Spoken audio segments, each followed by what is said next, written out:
안녕하세요. S버프입니다. 승부식 46회차 K리그 1 주말 8라운드 6경기인데요. 슈퍼매치와 동해안 더비, 그다음에 대대관광 이런 꿀잼 경기들이 가득한 주말 K리그 1입니다. 첫 번째 경기 서울과 수원의 슈퍼매치인데 한쪽으로 좀 치우치죠. 서울은 지난 포항 원정 저희는 포항의 우세를 예상을 했었는데 서울이 끈질긴 수비력으로 버텨내면서 저희 예상은 빗나갔습니다. 그리고 그날 엔트리에서 빠졌던 기성용 선수도 훈련에 복귀를 했다고 하고 그동안 부상으로 장기간 빠져있던 고유환과 이한범 선수도 팀 훈련에 합류했다고 하네요. 이 포항 원정에서는 경기 초반 나상호의 미친 프리킥으로 기세를 올렸습니다. 이건 상대 키퍼의 판단 미스도 좀 있었죠. 초반에 강한 압박으로 상대를 몰아쳤는데 그 결과를 만들어내지 못했어요. 초반에 이제 황의조 선수의 역습 카운터도 하나 있고 했었는데 이 포항의 공세를 파울로 적절히 끊어내다가 결국에는 권한규 선수는 퇴장을 당하기도 했고 이날 경고가 4장인가 서울이 나왔고 파울 숫자도 굉장히 많았습니다. 뒷공간을 향한 역습을 시도하지만 마무리가 잘 안 됐죠. 경기를 지키려 변화를 주려다가 오히려 비기고만 조금 아쉬운 서울의 경기였죠. 승점은 챙겼지만 내용적으로는 좀 부진했던 경기였습니다. 원정팀 수원은 결국 제주전 패배 이후 감독이 경질이 됐습니다. 저희가 제주와의 경기 예측을 할 때 경기 내용은 수원이 좋았다라고 말씀드렸었는데 그 수원의 경기 내용을 책임져 주던 고승범 선수가 부상인지 이날 경기 엔트리에서 제외됐더라고요. 그래서 결국에는 수원의 내용을 책임져 주는 선수가 빠지다 보니까 아무것도 하지 못하고 패하고 말았죠. 아쿠스티와 고승범 두 선수가 부상으로 빠져 있는 것이 수원으로서는 굉장히 치명적입니다. 고승범이 빠진 중원은 이 상대를 장악하지 못했죠. 코너킥에서 선제골이 있었지만 이 골 결정력도 아쉬웠습니다. 밀리치 아직 시간이 더 많이 필요해 보입니다. 불투이스와 이기재가 위치하고 있는 이 왼쪽 라인의 느린 발은 모든 팀들에게 공개되는 약점이에요. 그래서 이기재 선수를 쓰려면 차라리 3백으로 수비 전술을 바꾸던가 뭔가 이기재 선수를 더 올려서 쓰던가 이 선수가 느린 발과 이 수비력 때문에 공략이 타겟이 되고 있는 것 같습니다. 물리치와 안병준 투톱을 활용해보든 뭔가 공격진에도 변화가 필요해 보이죠. 감독이 바뀔 수원이지만 이 반등의 기미가 안 보입니다. 선수들이 그대로기 때문에 뭔가 시간이 많이 필요해 보이는 수원이죠. 배당도 역시 현재 분위기처럼 서울이 정배당을 받았죠. 주축 선수들 복귀가 예고된 서울입니다. 이 감독을 바뀌었지만 이 선수단 그대로의 수원 정신력만으로 넘어서기는 어려울 슈퍼매치죠. 서울의 승. 이 경기 핸디 승 확률도 굉장히 높아 보입니다. 오버 추천을 드립니다. 다음 경기는 울산과 포항의 경기입니다. 동해안 더비죠. 기동매직이 이번에 발동을 할지 또 살펴봐야겠죠. 울산입니다. 저희 예측과 완전히 빗나가면서 대전 원정에서 패하고 말았죠. 근데 업사이드로 인한 그 서령우 선수의 골 취소도 울산 입장에서 좀 아쉬웠었고 그 대전 이창국 골키퍼의 미친 듯한 슈퍼 세이브 때문에 어떻게 보면 울산의 승리가 날아간 첫 패배를 당하게 된 그런 경기였죠. 이 대전의 강한 압박에 당황하면서 이 선제 실점하면서 끌려간데 이 부분은 울산이 좀 짚고 넘어가야 됩니다. 이 전북과의 개막전도 그렇고 울산이 상대의 강한 압박에 이 뒷라인에서 이걸 잘 풀어내질 못해요. 센터백 라인도 국가대표급 선수들로 구성되어 있고 한데 박용우 선수나 이런 선수들이 그런 걸 잘 못 풀어줍니다. 이청용 선수나 박호가 내려와서 풀어주지 않는 이상 상대의 강한 전방 압박에 이 휘청이는 모습을 아주 자주 보여주고 있어요. 역시 반대로 이 울산도 이제 대전을 상대로 압박을 펼치면서 루빅손이 동점골을 뽑아냈죠. 이 공세를 퍼부었는데 마무리 슈팅 정확도가 좀 아쉬웠습니다. 후반에도 간결하고 빠른 전개는 좋았지만 결과를 뽑아내기에는 상대 키퍼에게 맡기고 말았죠. 바코가 이날 굉장히 짧은 시간밖에 안 뛰었는데 바코는 이날 경기 모든 선수들 중에서 거의 베스트였던 것 같아요. 확실한 개인기량을 보여줬죠. 바코의 선발 변화가 필요해 보이는 울산입니다. 시즌 첫 패를 당하긴 했지만 경기력이 이렇게 떨어진 상황은 아니었습니다. 미드필더 조합의 변화는 필요해 보입니다. 이 상대의 강한 압박에 대처를 못하는 모습이었죠. 포항은 저희가 서울 상대로 이길 것이라는 예상을 했었는데 예측이 빗나갔습니다. 그 서울의 거친 수비로 이 포항의 속공을 저지를 많이 했는데 거기에 대처를 잘 못해서 이호재 선수를 조금 일찍 투입해서 롱볼 경쟁을 붙였으면 어떨까 하는 그런 아쉬움이 남는 포항의 경기였죠. 경기 초반에 어쩔 수 없는 프리킥 실점을 했는데 나상호가 잘 찬 것도 있지만 이거는 골키퍼의 판단 미스도 있었죠. 빠른 속공으로 상대를 공략을 했는데 옵사이드 트랩에 걸리기도 했죠. 상대 파울 작전이 좀 말리면서 공격이 제대로 전개가 마무리가 잘 안 됐습니다. 그래도 풀백 심상민의 롱 크로스를 김희성이 잘라먹으면서 동점골을 만들었고 상대 수비 라인을 깨려고 많이 노력은 해도 잘 안 됐고 세트피스를 못 살린 게 조금 아쉬움이 남는 결과였죠. 경기력은 좋았지만 이 결과가 좀 아쉬웠죠. 이 포항은 지난 강원과의 경기에서도 상대가 선제골을 놓고 완전히 내려서는 밀집 수비를 펼쳤을 때 그때 해법을 잘 찾아내지 못하고 있는 것 같습니다. 맞대결에서도 울산이 최근에 울세해 보이지만 지난 시즌에는 포항이 더 많이 이겼습니다. 이 배당은 울산이 정배당을 받은 상황이긴 한데 이 결과 예측이 굉장히 어려운 동해안 더비입니다. 이 호화 스쿼드를 갖고 있는 울산이냐, 천재 감독 김규동의 포항이냐, 울산의 개인 기량이냐, 뭐 포항의 라인 브레이크냐, 굉장히 팽팽할 경기가 될 것 같습니다. 이번 경기는 무승부가 될 것 같고요. 핸디를 받게 되면 포항이 이기겠죠. 근데 이 배당이 언더가 더 낮게 나오는데 오버 확률이 굉장히 높은 그런 경기로 예상이 됩니다. 대구와 대전의 맞대결이죠. 세징야가 드디어 귀환했습니다. 원정팀 대구는 지난 라운드 뭐 저희가 무승부 예측을 했었는데 3대3까지 쫓아간다 아쉽게 4대3으로 패고 말았죠. 전반과 후반 완전히 다른 경기력을 보여줬던 대구입니다. 이 상대 돌아뛰는 움직임에 전반에 무너지면서 20점이나 했고 후반에 3대0까지 끌려갔지만 교체 후에 흐름을 찾아왔죠. 이 고재현이 멀티골, 케이타까지 골을 터뜨리면 상대상 동점까지 성공을 했습니다. 이 공세를 올리다 역전을 노리다가 상대 로페스 전개 아쉽게 결승골을 내주고 말았죠. 경기는 패했지만 대구의 왕 이 세징야가 복귀해서 존재감을 드러낸 경기였습니다.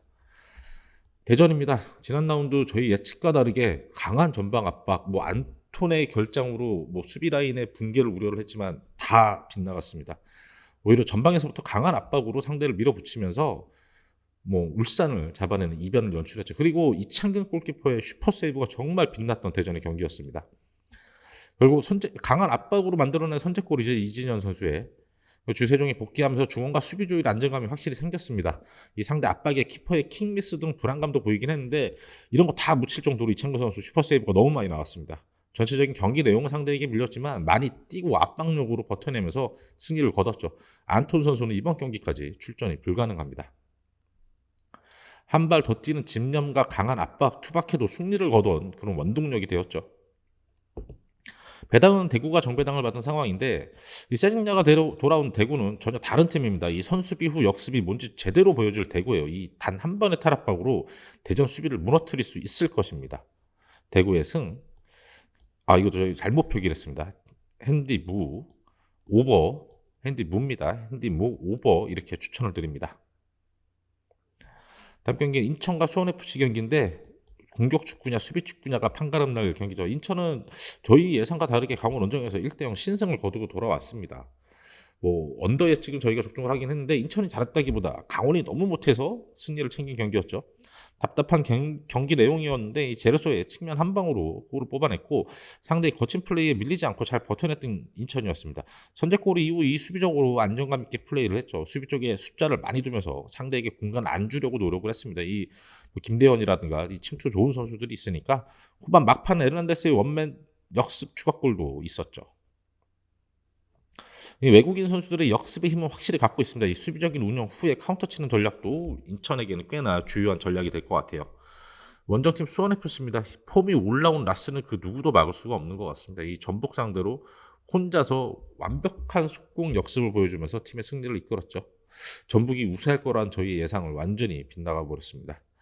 라스가 확실히 컨디션이 살아났습니다. 이 돌아뛰는 움직임도 굉장히 좋아졌고요. 라스 원맨 역습 속공 상대 수비가 3명이나 앞에 있었는데 멍하니 세워두고선 골을 터뜨렸죠. 이승우 선수도 이 포인트는 없었는데 컨디션이 점점 올라온 모습 보여주고 있습니다. 수비의 불안 요소는 아직 큽니다. 이 골대 행운이 수원FC의 승리를 지켜줬죠. 노동건 골키퍼도 뭐 실점이 많이 하는 편이긴 한데 슈퍼세이브 능력도 뛰어난 선수입니다. 연승 거둔 수원의 원동력은 라스죠. 수비 불안 요소가 아직 남아있다는 게 불안 요소입니다. 배당은 인천이 정배당을 받았는데 경기 결과는 그렇지 않을 것 같습니다. 이 라스의 폼이 살아난 만큼 공격력이 앞서 있는 수원이고 인천 수비 라인이 라스를 감당하기 어려워 보입니다. 인천이 수비적으로 내려서더라도 클래스로 증명을 해줄 라스와 이승우죠. 인천의 패. 이건 저희가 표기가 잘못됐네요. 이건 인천의 패. 이거 핸디도 패입니다. 핸디 패 오버 이렇게 추천을 드립니다. 강주와 강원의 경기입니다. 용수볼이 이번에도 힘들어 보입니다. 광주는 지난 대구 원정에서 저희 무승부 예측을 비웃듯이 뭐 난타전 끝에 4대3 승리를 거뒀죠. 산드로와 허율 이 장신 투톱 체제로 나섰는데 센터백들의 롱크로스 돌아뛰는 윙백의 완벽한 호흡으로 첫 골을 뽑아냈고 이거 전술적으로 굉장히 많이 준비한 공격 전술이라고 하더라고요. 풀백들의 빠른 역습 가담이 결국 추가골까지 터졌습니다. 후반 상대 기세에 밀리면서 좀 위축되며 3대3 동점까지 허용했는데 이 경기 막판 하승훈이 산드로의 크로스를 결승골로 성공을 시켰죠. 간결하고 빠른 공격 전개가 굉장히 매섭지만 상대 흐름을 내준 뒤에 순간적으로 확 흔들리는 모습은 좀 개선해야 될 필요가 있겠죠. 강원은 인천전을 승리를 거둘 것이라 저희 예상과 다르게 너무도 무기력한 경기로 패하고 말았습니다. 이 수비적으로 내려서면서 나섰는데 측면 수비가 좀 너무 헐거웠죠. 임창훈 선수의 순간적인 판단 미스가 이 실점 장면으로 연결되기도 했습니다. 임창훈 선수가 이게 원래는 중앙 수비가 아니라 측면 수비를 많이 보던 선수여서 좀 본인에게도 부담이 되는 자리 같아요. 서민우 선수가 중앙 미드필더로 나섰는데 한국영 선수의 체력 안배 때문이었던 것 같은데 나쁘지 않았습니다. 후반 조금 공격적으로 경기했지만 인천이 이미 수비적으로 내려선 뒤라 강원이 뚫어내기 힘들었죠. 90분 동안 단 5개의 슈팅, 공격 전개가 너무 답답한 강원이었죠. 여러 조합을 시도를 해보지만 좀처럼 풀리지 않는 공격입니다. 강원. 광주가 당연히 정배당을 받은 상황이고 배당대로 갈 경기입니다. 최근 경기로만 놓고 본다면 광주가 질 수 없는 경기죠. 에너지 레벨 차이도 너무 큽니다. 광주의 승, 핸디 승, 오버 이렇게 추천을 드립니다. 마지막으로 제주와 전북의 맞대결입니다. 화공이 사라진 전북 이번에는 어떨지.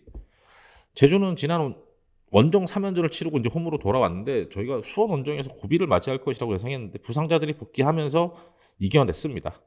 원정 3연전을 불구하고도 경기력에 안정감이 있었죠. 구자철 이창민이 중원 배치로 밸런스가 잡혔습니다.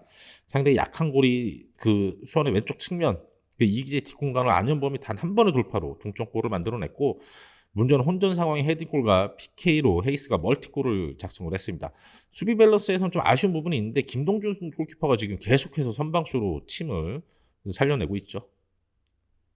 중원과 공격 조합은 좋아졌는데 수비 불안 요소가 좀 큰 상황입니다. 임채민 선수가 빨리 복귀를 해야 될 것 같아요.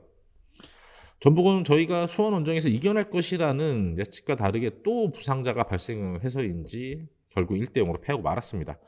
부상자가 많죠. 김문환 선수도 부상으로 수원FC전에서 결장을 했습니다. 이 송민규와 한교원이 측면에서 부지런하게 뛰었지만 이 골문을 향한 슈팅이 부족했죠. 그 송민규 선수의 힐 패스 미스가 결국에는 나스의 역습 실점으로 연결이 됐습니다. 하파실바는 확실히 기량을 가진 모습은 보여주는데 좀 고립되는 모습이 많이 보였습니다. 후반 백승우 선수가 투입이 된 뒤에는 그나마 공격 전개가 조금 나아졌죠. 백승호는 돌아왔지만 뭐 정민기, 김진수, 김문환, 조규성 이 선수들이 수원FC전에서는 엔트리에 이름을 올리지 못했었죠. 배당은 전북이 정배당을 받은 상황인데 이 부상자들이 그대로 이번 경기까지 함께하지 못한다고 하면은 전북에게 굉장히 힘든 경기가 될 것 같아요. 홈으로 복귀에 휴식치한 제주인데 아마 탄탄한 미들라인 바탕으로 전북의 측면 수비를 많이 괴롭히려고 할 거예요. 근데 전북이 그렇게 쉽게 무너지지는 않을 것 같습니다. 이 수원FC와의 경기에서는 노동근 상대 키퍼의 선방 때문에 좀 막힌 부분이 있었고 사실 그 라스의 역습 상황이 아니고서는 뭐 전북 수비도 그렇게 나쁘진 않았었거든요. 그래서 이 경기 저희는 서로 두드리다 무승부로 결론이 날 것 같습니다. 그래서 핸디를 받게 되면 제주가 이길 경기가 되고 골이 많이 나올 상황은 아닌 것 같습니다. 이 경기 저희가 봤을 때는 0대0이나 1대1 정도 아주 저득점의 무승부 경기가 예상이 되고 있습니다. 추천픽 안내드리는데 이 서울과 수원의 경기는 이 서울 승이 제일 안정적으로 보이고 요 핸디 승 확률도 굉장히 높아 보입니다. 근데 울산과 포항의 경기는 저희가 봤을 때는 이 경기는 오버가 제일 안정적인 배당이 될 것 같아요. 이게 뭐 승패를 예측하기가 정말 어려운 경기가 될 것 같습니다. 왜냐면은 이게 포항이 김기동 감독이기 때문에 그런데 그냥 스쿼드만 놓고 보면 울산이 당연히 우세하죠. 근데 아마 굉장히 철저하게 분석을 해서 카운터를 날릴 포항입니다. 그래서 오버가 예상이 됩니다. 대구와 대전의 경기 이 경기도 오버가 확률이 굉장히 높아 보입니다. 그 대전은 지난번에도 저희가 분석 때 말씀드렸는데 공격력은 일부에서도 확실히 검증을 받았어요. 근데 대전 수비력이 지난 울산과의 경기에서 이창근 골키퍼의 선방이 아니었다면 대량 실점으로 무너졌을 경기입니다. 수비가 그렇게 견고하지는 않습니다. 인천과 수원의 경기는 그냥 인천의 패가 배당률도 높고 가장 확률이 높을 것 같습니다. 라스가 살아난 컨디션이고 억제하기가 굉장히 어려울 겁니다. 더군다나 윤빛가랑 무릴로, 이승우 이런 공격 자원들이 굉장히 호흡이 좋아요. 광주와 강원FC 경기는 당연히 광주의 승이 확률도 높고 안정적인 상황이죠. 그리고 이 경기는 핸디 승 이것도 확률이 굉장히 높아 보입니다. 광주가 기세가 한번 오르기 시작하면 굉장히 몰아치는 분위기가 있더라고요. 제주와 전북의 경기는 이 경기는 언더가 가장 안정적일 것 같습니다. 이 경기 무승부 확률이 굉장히 높아 보이고 많은 골이 나오지 않을 경기입니다. 마지막 저희 투표지는 서울의 승, 대구와 대전의 오버, 그다음에 광주의 승 이렇게 해서 안정적으로 6.1배 추천을 드리고요.